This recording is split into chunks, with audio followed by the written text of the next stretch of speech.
नमस्कार, मैं हूं कुलदीप द्विवेदी और आप देख रहे हैं वन इंडिया हिंदी। देश की सबसे पुरानी पार्टी कांग्रेस इन दिनों राजनीतिक उलझनों के साथ साथ एजेंसियों की जाल में फंसी हुई है।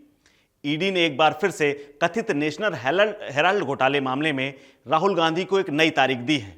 इससे पहले ईडी ने राहुल गांधी को 2 जून को बुलाया था, लेकिन राहुल गांधी के विदेश में होने की वजह से उन्होंने समय मांगा था, जिसके बाद ईडी ने राहुल गांधी को 13 जून को बुलाया है। इसके साथ ही उनकी मां यानी कि कार्यकारी अध्यक्ष सोनिया गांधी को ईडी ने 8 जून को बुलाया है।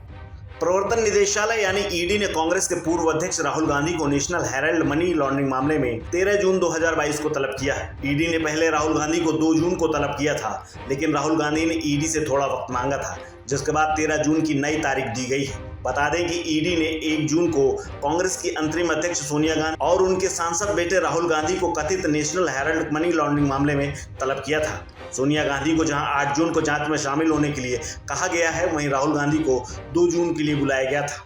नेशनल हेराल्ड केस सालों से कांग्रेस की गले की फांस बना हुआ है। ये वो मामला है जिसमें कांग्रेस की अंतरिम अध्यक्ष सोनिया गांधी और राहुल गांधी समेत कांग्रेस के कई नेता आरोपी हैं। नेशनल हेराल्ड समाचार पत्र से जुड़े इस मामले में ईडी यानी प्रवर्तन निदेशालय वित्तीय अनियमितताओं की जांच कर रहा है। इसी सिलसिले में ईडी ने अब इसमें मनी लॉन्ड्रिंग से जुड़े मामले में सोनिया और राहुल गांधी को नोटिस जारी किया था। इस संबंध में ईडी सोनिया गांधी से 8 जून को पूछताछ करने जा रही है। इस बीच सोनिया गांधी कोरोना से पीड़ित हो गई हैं, जिसके बाद माना जा रहा है कि उन्हें ईडी पूछताछ के लिए थोड़ा वक्त दे सकता है, जबकि राहुल गांधी विदेश में होने के कारण उन्होंने समय मांगा था, जिन्हें 13 जून की नई तारीख दी गई है। हालांकि कांग्रेस इस मामले में केंद्र की मोदी सरकार को निशाने पर लिया है। कांग्रेस का सरकार पर आरोप है कि सरकार बदले की भावना से काम कर रही है। कांग्रेस ने कहा है कि वो झुकने या डरने वाली नहीं है। इस मामले की बात करें तो यंग इंडियन प्राइवेट लिमिटेड ने कांग्रेस पर एसोसिएट जर्नल्स लिमिटेड के अधिग्रहण के दौरान धोखाधड़ी का आरोप लगाया था। आपको बता दें कि भारत के पूर्व प्रधानमंत्री जवाहरलाल नेहरू ने 1937 में एसोसिएट जर्नल्स लिमिटेड का गठन किया था, जिससे 3 समाचार पत्र का प्रकाशन हो रहा था, जिसमें अंग्रेजी भाषा में नेशनल हेराल्ड, हिंदी भाषा में नवजीवन और उर्दू भाषा में कौमी आवाज के नाम से अखबारों का प्रकाशन शुरू हुआ था। लेकिन साल 2008 में वित्तीय समस्याओं की वजह से एसोसिएट जर्नल लिमिटेड ने अखबारों के प्रकाशन को बंद कर दिया था। इस मामले में बीजेपी के वरिष्ठ नेता सुब्रमण्यम स्वामी ने साल 2012 में एक जनहित याचिका दायर की थी। इसे लेकर सुब्रमण्यम स्वामी ने अदालत में एक सवाल उठाया था कि मैं 50 लाख रुपए खर्च करके 90 करोड़ की वसूली किस तरह से की गई है। आपको बता दें कि कांग्रेस स्वामी के आरोपों को शुरू से खारिज करती आ रही है। उसका कहना है कि वो ऐसा कांग्रेस से दुर्भावना की वजह से कर रहे हैं। हालांकि मामले में पिछले कई सालों से जांच जारी है, जिसमें बीच बीच में कांग्रेस के नेताओं से पूछताछ चलती रहती है।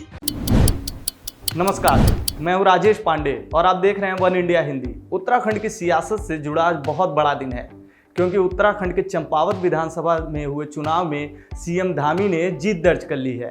उन्होंने कांग्रेस की उम्मीदवार निर्मला गहतोड़ी को करीब 54,000 वोटों से मात दी है।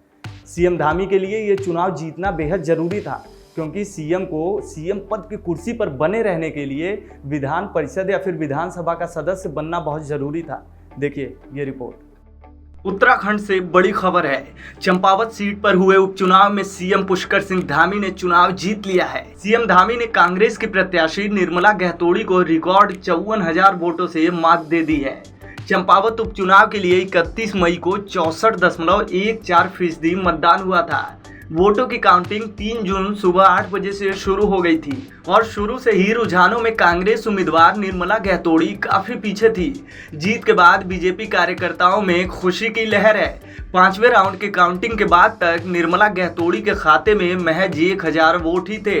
13वें राउंड की मतगणना के बाद बीजेपी उम्मीदवार सीएम पुष्कर सिंह धामी के जीत का ऐलान हो गया। सीएम धामी के अलावा कांग्रेस की निर्मला गहतोड़ी, सपा समर्थित प्रत्याशी ललित मोहन भट्ट और निर्दलीय हिमांशु गहकोड़ी मैदान में थे, लेकिन सीएम धामी ने सभी को मात देते हुए 54,121 वोटों से जीत दर्ज कर ली। वहीं कांग्रेस प्रत्याशी निर्मला गहतोड़ी को 3,147 वोट मिले। चंपावत में कुल 61,595 वोट पड़े थे। आपको बता दें कि बीजेपी ने पुष्कर सिंह धामी के नेतृत्व में विधानसभा चुनाव लड़ा था। इसमें बीजेपी को जीत तो सीएम धामी दिलाने में सक्षम रहे, लेकिन खुद खटीमा सीट से चुनाव हार गए। इसके बावजूद पार्टी ने पुष्कर सिंह धामी को सीएम बनाया। ऐसे में सीएम धामी को चंपावत सीट से चुनाव जीतना अहम था, क्योंकि सीएम की कुर्सी पर बने रहने के लिए सीएम पुष्कर सिंह धामी को 6 महीनों के भीतर विधानसभा का सदस्य बनना बेहद जरूरी था।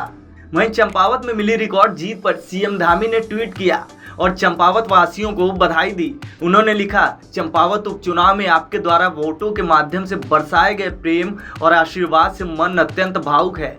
जीत को लेकर राज्य भर के बीजेपी कार्यकर्ताओं और नेताओं में उत्साह है। पंजाब के सुप्रसिद्ध गायक सिद्धू मूसेवाला को श्रद्धांजलि देने के लिए सीएम भगवंत मान उनके गांव मूसा पहुंचे। इस दौरान सीएम मान को लोगों के भारी विरोध का भी सामना करना पड़ा। ग्रामीणों और स्थानीय लोगों ने उनके खिलाफ नारेबाजी की। हालांकि सीएम के दौरे को देखते हुए गांव में सुरक्षा व्यवस्था सख्त की गई थी, जिसको लेकर परेशान थे गांव वाले और उन्होंने सीएम के खिलाफ नारेबाजी की। लोगों का कहना है कि पुलिस ने सीएम के दौरे के बहाने मूसावाला के रिश्तेदारों को घर के भीतर जाने से रोका है। खबर है कि सीएम मान को सिद्धू मूसेवाला के घर सुबह 8 बजे पहुंचना था, लेकिन लोगों के विरोध के चलते सीएम मान 2 घंटे देर से पहुंचे। आपको बता दें कि इससे पहले आपके विधायक गुरप्रीत सिंह बाड़ावाली भी पहुंचे थे, लेकिन लोगों ने उनका भी विरोध किया। उन्हें परिजनों से मिलने ही नहीं दिया गया। सीएम मान के आने से पहले मूसावाला के घर की सुरक्षा बढ़ा दी गई थी। वहीं मेन गेट पर मेटल डिटेक्टर लगाया गया। इसके अलावा सीएम की सिक्योरिटी वहां पहले से ही पहुंच गई थी। गौरतलब है कि मूसेवाला की रविवार शाम को हमलावरों ने गोली मारकर हत्या कर दी थी। घटना से एक दिन पहले मान सरकार ने ही मूसेवाला की सुरक्षा व्यवस्था घटाई थी। हालांकि जिस वक्त हत्या हुई, मूसेवाला के साथ उनके दोनों गनमैन नहीं थे। इसको लेकर परिवार के भीतर सरकार के खिलाफ नाराजगी भी है। लेकिन इन सब के बीच सीएम मान ने सिद्धू मूसेवाला के परिजनों से मुलाकात की और उन्हें ढांढस बंधा। आपको ये भी बता दें कि आम आदमी पार्टी के पंजाब में 117 में से 92 विधायक हैं। इसके बावजूद मूसेवाला के अंतिम संस्कार में कोई नहीं पहुंचा था। इसको लेकर लगातार पार्टी पर सवाल उठ रहे थे, जिसके बाद कुछ विधायक उनके घर पहुंचे। गुरुवार को पंजाब के वित्त मंत्री हरपाल चीमा और पंचायत मंत्री कुलदीप धालीवाल मूसा के गांव पहुंचे थे। उन्होंने फोन पर परिजनों की सीएम मान से बात भी कराई थी। वहीं मूसेवाला के हत्यारों पर पुलिस का एक्शन भी जारी है। सिद्धू मूसेवाला मर्डर केस में पंजाब पुलिस की टीम ने फतेहाबाद के गांव भिड़लाना में छापेमारी की। इसमें पवन बिश्नोई और खान नाम के 2 लोगों को गिरफ्तार किया गया है। बताया गया कि इन दोनों का संबंध मूसेवाला मर्डर केस में इस्तेमाल हुई बोलेरो गाड़ी से है। इस खबर कांग्रेस अध्यक्ष सोनिया गांधी के कोरोना पॉजिटिव होने के ठीक एक दिन बाद अब उनकी बेटी और कांग्रेस महासचिव प्रियंका गांधी वाड्रा भी कोरोना संक्रमित पाई गई हैं। उन्होंने खुद इस बात की जानकारी दी है। आपको बता दें, प्रियंका गांधी ने ट्विटर पर जानकारी देते हुए लिखा कि मैं हल्के लक्षणों के साथ कोविड-19 पॉजिटिव पाई गई हूँ। सभी प्रोटोकॉल का पालन करते हुए मैंने खुद को होम क्वारंटाइन कर लिया है। प्रियंका गांधी ने अपने ट्वीट में आगे लिखा कि मैं उन लोगों से अपील करती हूं, जो लोग भी मेरे संपर्क में आए हैं वो सभी जरूरी सावधानी बरत लें। आपको बता दें, कांग्रेस महासचिव प्रियंका गांधी हाल ही में लखनऊ से दिल्ली लौटी थी। वो 2 दिवसीय नव संकल्प चिंतन शिविर के लिए लखनऊ गई थी। इससे पहले गुरुवार को सोनिया गांधी के भी कोरोना से संक्रमित होने की खबर आई थी। बुधवार की शाम हल्का बुखार होने और कोविड के लक्षण नजर आने के बाद सोनिया गांधी का टेस्ट करवाया गया था, जिसमें उनके कोरोना वायरस से संक्रमित होने के बारे में पता चला था। कांग्रेस प्रवक्ता रणदीप सिंह सुरजेवाला ने सोनिया गांधी के कोरोना से संक्रमित होने की जानकारी दी थी। सुरजेवाला ने बताया था कि सोनिया गांधी ने खुद को आइसोलेट कर लिया है। सुरजेवाला ने अब उम्मीद जताई है कि 8 जून से पहले सोनिया गांधी ठीक हो जाएंगी और उसी दिन नेशनल हेराल्ड केस से जुड़ी पूछताछ के लिए सोनिया को ईडी दफ्तर जाना है। आपको बता दें, सोनिया गांधी के कोरोना वायरस से संक्रमित होने के बाद पीएम मोदी ने उनके जल्द स्वस्थ होने की भी कामना की है। नमस्कार, वन इंडिया हिंदी में आपका स्वागत है। मैं हूं राधिका। देश में कोरोना वायरस संक्रमण के मामलों में उतार चढ़ाव का दौर जारी है। रोजाना ही कोरोना वायरस के नए मामलों की संख्या हजारों के करीब मिल रही है। हालांकि एक बार फिर कोरोना ने रफ्तार पकड़ ली है। कई राज्यों में एक बार फिर कोरोना के मामलों में उछाल देखा जा रहा है, जिसने एक बार फिर सभी की टेंशन को बढ़ा दिया है। बता दें कि स्वास्थ्य मंत्रालय रोजाना कोरोना के आंकड़े शेयर करता है और उसी के मुताबिक हम भी रोजाना आपको कोरोना अपडेट देते हैं। कोरोना अपडेट में हम आपको रोजाना ये जानकारी देते हैं कि देश में कितने नए मामले दर्ज किए गए, कितनी मौतें हुई, कितनी वैक्सीन लगाई गई, कितने टेस्ट किए गए, कितने मरीज ठीक हुए हैं और देश के अलग अलग राज्यों में कोरोना का क्या हाल है। तो शुरू करते हैं आज का अपडेट। आज यानी कि शुक्रवार को आए मामलों में बड़ा उछाल आया है। जहां कई दिनों से कोरोना के मामले 2000 के आसपास बने हुए थे, वहीं पिछले 24 घंटे में कोरोना वायरस के 4000 से ऊपर केस चले गए हैं। पिछले 24 घंटे में 80 दिनों का रिकॉर्ड टूट गया है। आज 4041 नए मामले सामने आए हैं। बीते 24 घंटे में कोरोना से 2363 मरीज ठीक भी हुए हैं। एक्टिव केस की बात करें तो एक्टिव केस की संख्या में इजाफा हुआ है। 21,000 के ऊपर एक्टिव केस की संख्या पहुंच गई है।